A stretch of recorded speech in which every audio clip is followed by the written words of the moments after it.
ইতালির রাজধানী রোম, আর রোমের প্রাণ হচ্ছে মূলত ভ্যাটিকান সিটি। আর এই ভ্যাটিকান সিটিতে অবস্থিত পৃথিবীর সবচেয়ে বড় গির্জা, যার নাম সেন্ট পিটার্স ব্যাসিলিকা।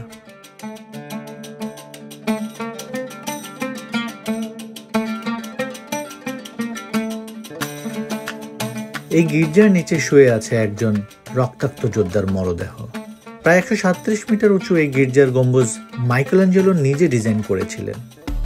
আর এই জায়গায় দাঁড়িয়ে আপনি দেখতে পাবেন এমন এক শিল্প যা করতে সময় লেগেছে প্রায় 120 বছরেরও বেশি।